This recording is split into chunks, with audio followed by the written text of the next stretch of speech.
A lethal combination, the crippling drought coupled with a crumbling municipal infrastructure. Now, Kroonstad, the Free State's third largest town, could be left high and dry. Here's Debbie with a dramatic and eye-opening report. The drought has had devastating consequences on our country. Ruined harvests, farmers going under, steep increases in food prices and firm water restrictions. Many smaller towns have already run dry, but now the Free State's third largest town is facing a massive disaster. Kroonstad's water supply originates in the Pfalz River. In full flow, the river stretches between 25 to 30 meters wide. Now it's reduced to a mere trickle and can no longer sustain the water supply needs of Kroonstad's almost 120,000 residents. Maokeng is a large township on the outskirts of Kroonstad. By Tuesday this week, it was estimated that 90% of residents hadn't had water for the past 11 days. With no running water since the 7th of May, Christina Tredani has had no choice but to leave her mentally disabled son at home alone and walk with her grandchild to a nearby township to ask for water. Mama, how long you don't have any water here now? 1 week and a half. Not one drop. Nothing now. Christina uses the rainwater she collected last weekend for household chores, but also has to make sure she has enough drinking water for Godfrey. Ik kan toch gaan wagen met de duizendje van mij. Duizendje van mij was die, als ik kreeg niet de water, hij val net zo. The Boitumela Regional Hospital, close to Maokeng, was also hit by water shortages, as running water was intermittent throughout this week. A local Maokeng businessman, Morena Tebe's car wash and fast food businesses have also been impacted. Only God knows. But the business of car wash is going to have to close down if there's no water. At the moment they're riding in water tankers and the people are standing in queues as long as you can see with little 5-litre cans trying to get some water to drink. Chris Dalton is a Kroonstad resident and municipal councillor. We need some serious interventions and it's got to happen very quickly. Derek Whitfield is a hydrogeologist whose company was contracted to fix the town's 9 existing municipal boreholes, of which only 3 are operational. Once the surface waters have been used, there is no more surface water. The only water supply that's left to Kroonstad will be groundwater. But the water supply from the existing 9 municipal boreholes will only supply 1 million litres a day, and it's unknown how much water is available underground. Kroonstad's average daily consumption is about 35 million litres a day. There's a big shortfall. A realistic forecast predicts that the natural water supply will be depleted in the next 3 weeks. It's only when you're up in the air that you get a full understanding of the fact that there is no water here. Below me is the Serpentine Dam. It's actually empty. Kroonstad's water supply flows from the Pfalz River through the first supply dam, which is Serpentine Dam.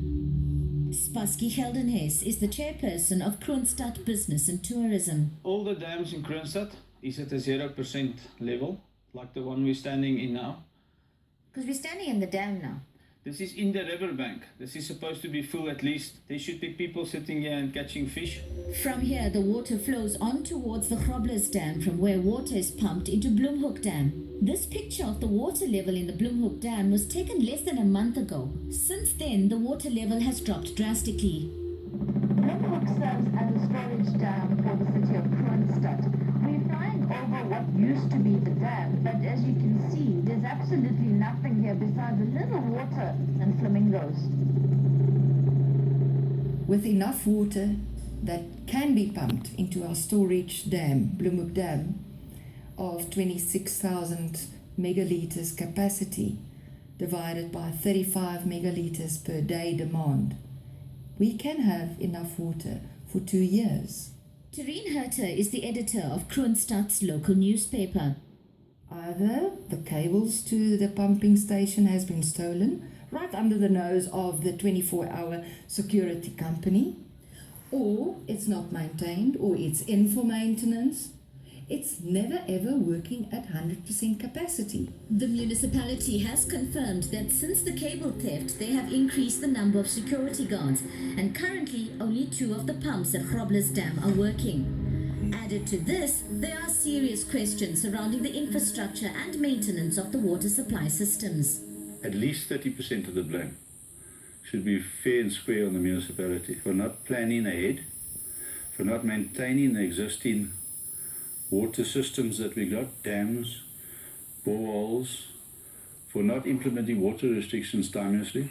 The municipal manager, DC Kwati, declined our request for an interview, saying it was premature to talk about the matter. But spokesperson Kojane Madiba eventually granted us an interview. We have put water restrictions in place. When was that? December. Then again in February. Then again this month, we have now reduced the usage of water. We are saying to people they must use 15 kiloliters per month. Why are we in the situation where there's only 4 weeks worth? We are in a situation because there is no rain. It's not just there the rain, is no water in the dams. So you're blaming this completely on the drought? I don't understand. I'm asking you, are you saying that we are in the situation in Kroonstad as a result 100% of the drought? It is as a result of the drought. This is not just as a result of the drought. You've had failing infrastructure issues, lack of maintenance for a long time. The failing of infrastructure contribute to the disaster. Is that what you're saying? Yes, that's what I'm saying. I don't understand. In any case, the problem with infrastructure in Kroonstad or in Mokaka, we have got the infrastructure that is old. It has been there for years. People who constructed in those years possibly did not anticipate that the growth of the population is going to be too much. The municipal boreholes also haven't been maintained over the years. The municipal boreholes that exist were drilled a long time ago for the drought in the early 90s. So their condition has deteriorated and they do need rejuvenation. But the water from the boreholes that are operational will have to be treated before being consumed. Some of the boreholes are contaminated with E. coli predominantly, and that's from sewer contamination. One of the boreholes in town is contaminated with hydrocarbon. The oil company has been notified and they have taken samples. But it seems that contaminated tap water has been an issue in the past. Residents raised the alarm when water flowing from their taps looked like this just 3 months ago. I really don't know what to say. The municipality said the water purification system is being upgraded to the tune of 39.2 million rands and will be completed in July. The Mokaka municipality only budgeted 56 million rand in the coming book year 2016-17 for repairs and maintenance. 56 million out of a 670 million budget is not enough. Residents are questioning the municipality's lack of urgency to the water crisis. This water leaked from an open waste valve on the Seitrand Reservoir for 6 days this month. We agree that the leakages somehow creates to the problem of not having the water. And we have been working very hard to close those leaks. We are satisfied now with the progress that we have made. I've just come from the township. They haven't had water now for 11 days. Well, I'm not aware that they didn't have water 11 days. The municipality says in addition to looking into drilling more boreholes, they have 30 JoJo tanks to distribute. We found some of these tanks in Maokeng, without water and without taps.